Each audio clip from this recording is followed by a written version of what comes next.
अस्सलाम वालेकुम। आज हमने पढ़ना है 2 डायमेंशनल अरेज। पहले हमने पढ़ा था 1 डायमेंशनल अरे। 2 डायमेंशनल अरे जो है वो मल्टी डायमेंशनल अरे है। मल्टी डायमेंशनल अरे में 3 डायमेंशनल अरे भी आ जाती है, 4 डायमेंशनल अरे भी, और C++ का जो कंपाइलर है वो अप टू 12 डायमेंशनल अरेज तक सपोर्ट करता है। हमने पढ़ना है 2 डायमेंशनल अरे।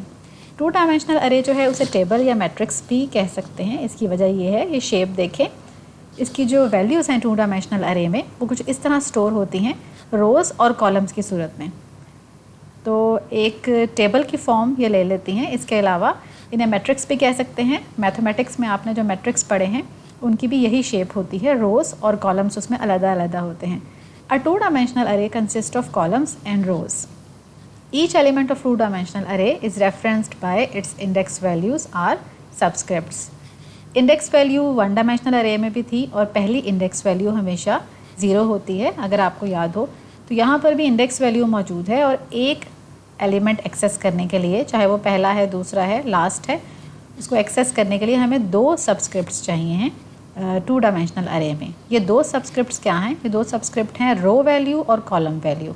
यहाँ पे हमारे पास रो वैल्यू भी पहली है और कॉलम वैल्यू भी पहली है। यहाँ पे हमारे पास रो वैल्यू तो पहली है, लेकिन जो कॉलम वैल्यू है वो दूसरी है। अरे को जब हम एक्सेस करेंगे तो उसको लिखेंगे कैसे? उसको सबसे पहले उसकी डाटा टाइप, जैसे वेरिएबल को डिक्लेयर करते हुए डाटा टाइप देते हैं, इंटीजर, फ्लोट, डबल, करैक्टर, कोई भी डाटा टाइप आ जाएगी। उसके बाद अरे का नाम, जो जैसे वेरिएबल का नाम है वैसे ही अरे का नाम आता है। सबसे पहले कितने नंबर ऑफ़ रोज़ और उसके बाद कितने नंबर ऑफ़ कॉलम्स, इन दोनों नंबर्स को हम ब्रैकेट्स के अंदर लिखेंगे। हमेशा पहले रोज़ का बताना होता है और बाद में कॉलम्स का बताना होता है। First subscript represents the row and second subscript represent the column. ये फर्स्ट सबस्क्रिप्ट जो है ये रो को रिप्रेजेंट करता है और सेकंड कॉलम को रिप्रेजेंट करता है। ये दोनों मिल के एक इंडेक्स वैल्यू बनाते हैं। यानी फॉर एग्जांपल अगर हमने पहली इंडेक्स वैल्यू की अगर हम बात कर रहे हैं तो 2 वैल्यूज़ मिल के पहली इंडेक्स वैल्यू बनाएंगे।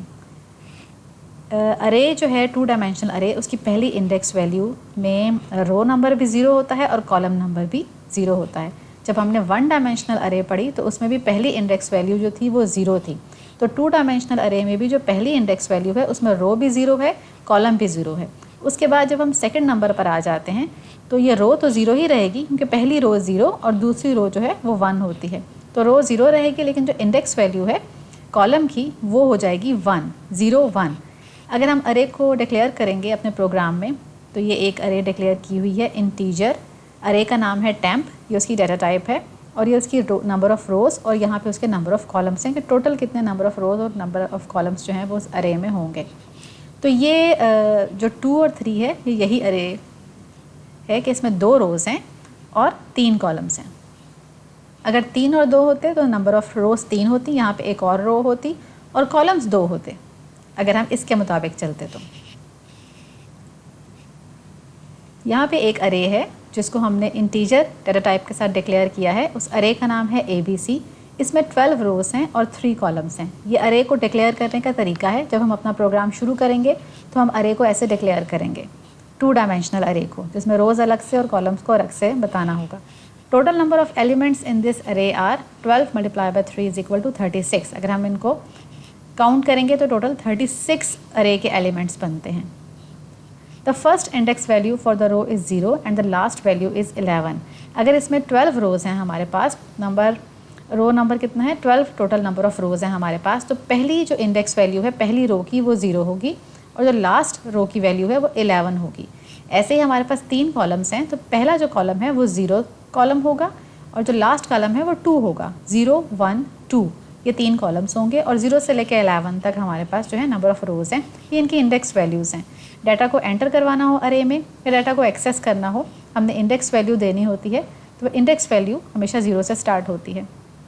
फॉर एग्जाम्पल यहाँ पर ABC ऑफ 0, 0 है। ये कौन सा ब्लॉक बनता है? अगर हम वैल्यू को ABC ऑफ 0, 0 में एंटर करना चाहते हैं तो ये बिल्कुल फर्स्ट ब्लॉक बनता है, फर्स्ट एलिमेंट है अरे का, जहाँ पे रो नंबर भी 0 है और कॉलम नंबर भी 0 है। फिर बात आती है, हमारे पास रो नंबर 8 है और कॉलम नंबर 1 है। यहाँ से काउंटिंग अगर हम शुरू करें 0, 1, 2, 3, 4, 5, 6, 7, 8, तो ये 8th रो है हमारे पास।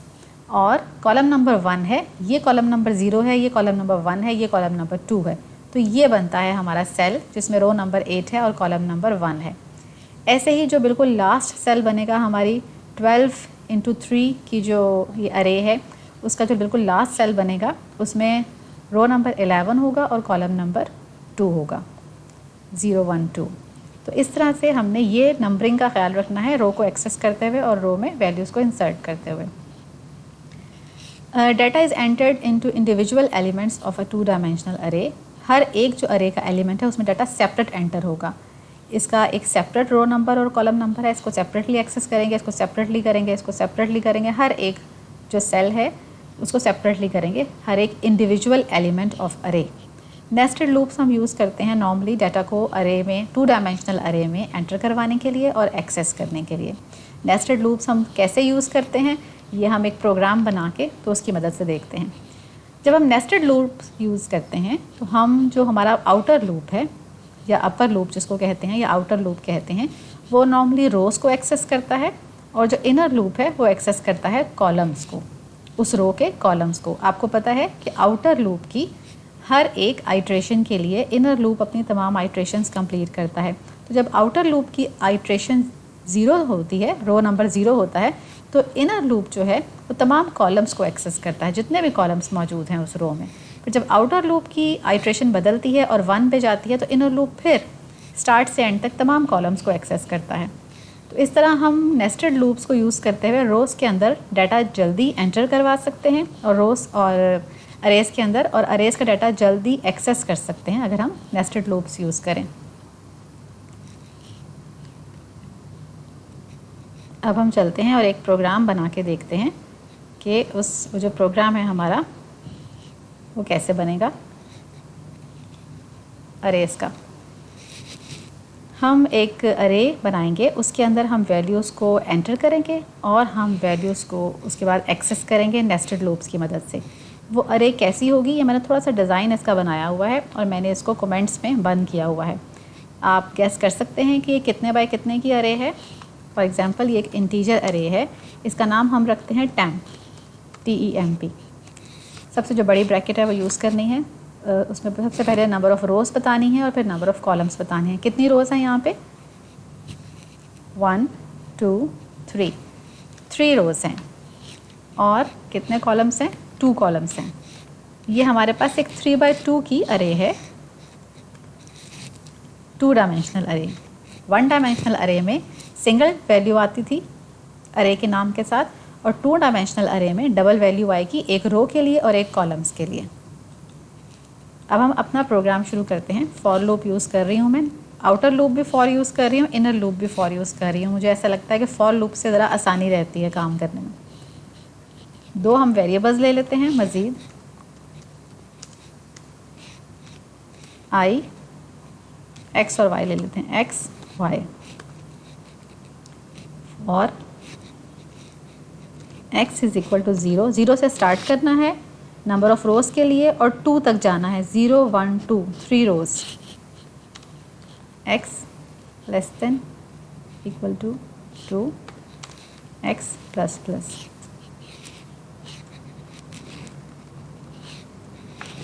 ये हमारा आउटर लूप है। इनर लूप में क्या होगा? y is equal to 0, y less than equal to, inner loop columns के लिए है, 2 ही कॉलम हैं तो ये 0 से 1 तक ही जाएगा, 0 और 1।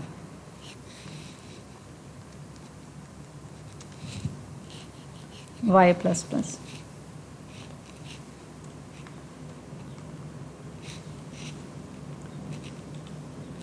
अब हम लिखते हैं कि वैल्यूज़ को एंटर कर दें और वैल्यूज़ को हम यूज़र से इनपुट करवाएं। हम उसका कोड लिखते हैं सी आउट और सी इन का, कि वैल्यूज़ को एंटर करें और उसके बाद वैल्यूज़ को हम उसके बाद लूप्स को यूज़ करते हुए हम वैल्यूज़ को डिस्प्ले करवाएंगे।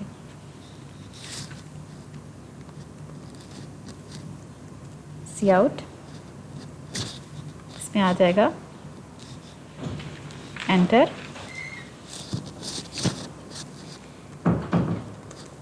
Enter value in row is equal to inverted commas close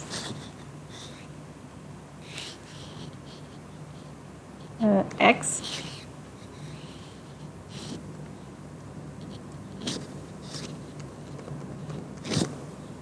column is equal to, हम उसे बता रहे हैं कि इस रो और इस कॉलम में वैल्यू को एंटर करो।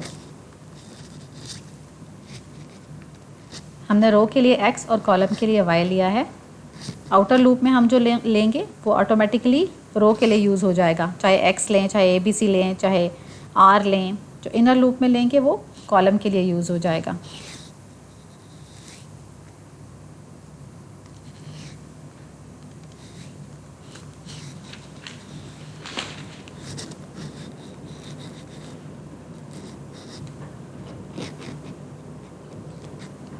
थोड़ी सी स्पेस देते हैं, यहाँ भी स्पेस है। सेम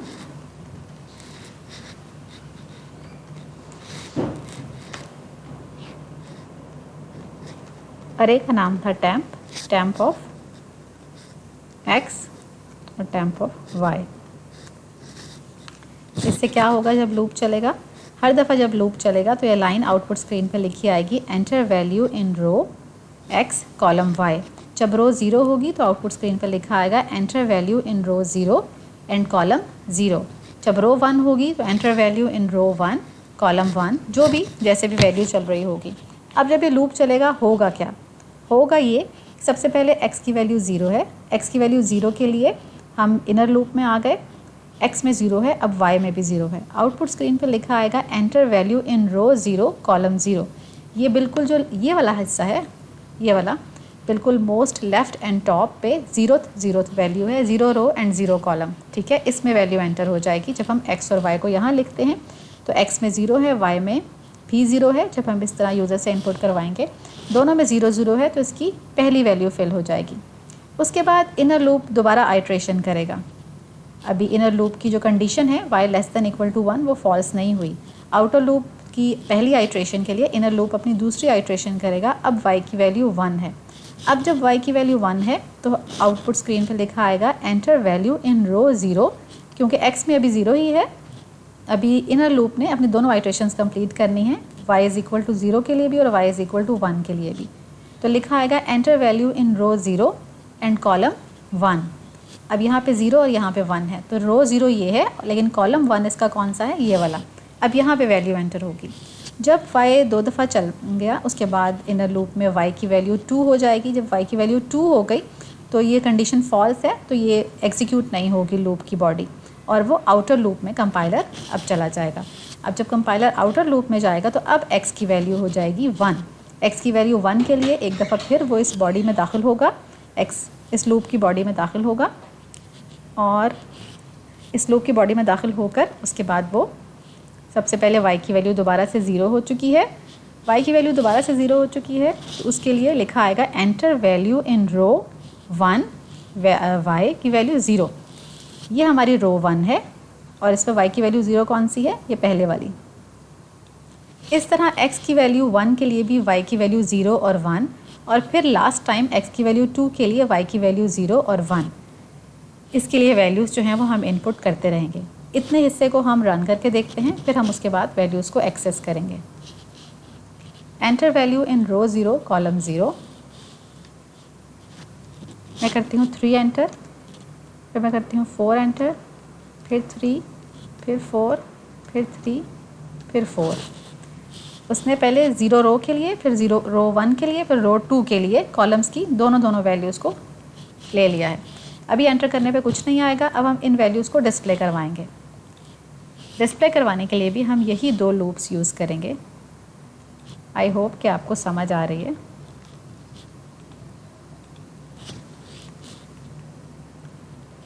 इन्हीं दोनों हम लूप्स को यूज़ करेंगे और हम इनको दोबारा लिखते हैं। ऊपर हमने वैल्यूज़ एंटर करवाने के लिए यूज़ किया, यहाँ पे हम वैल्यूज़ को डिस्प्ले करवाने के लिए यूज़ करेंगे। वैल्यूज़ को डिस्प्ले करवाने के लिए हम लिख रहे हैं, काउट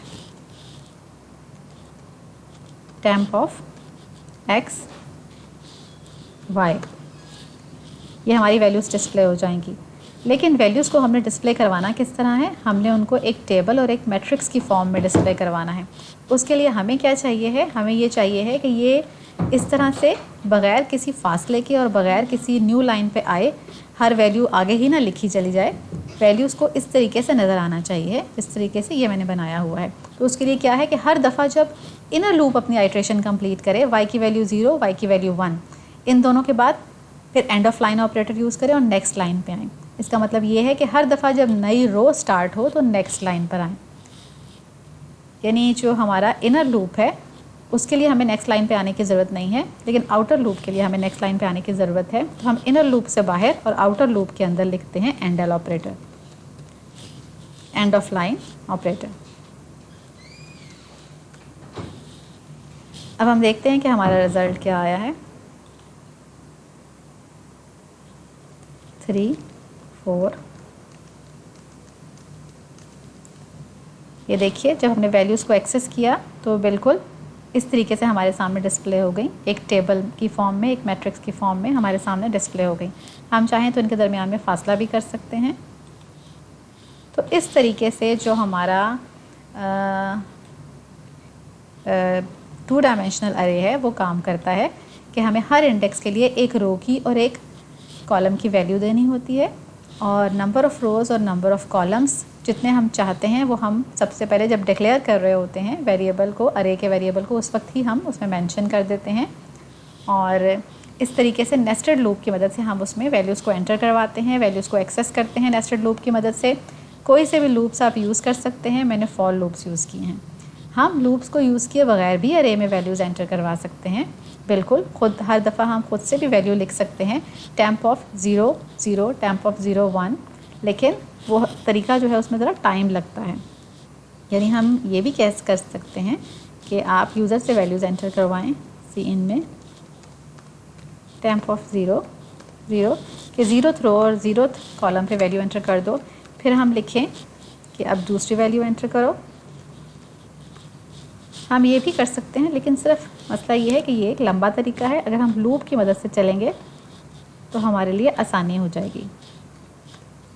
इस तरीके से हम चलते जाएंगे और हम सारी वैल्यूज़ एंटर करवा लेंगे। लेकिन अगर हम लूप की मदद से चलेंगे तो हमें इतना कोड नहीं लिखना पड़ेगा। तो लूप की मदद से मल्टी डायमेंशनल अरे को, 2D अरे को किस तरह हैंडल करते हैं, इसकी अब आज हमने इसको देखा है। अब आपने इसकी प्रैक्टिस करनी है। Thank you very much.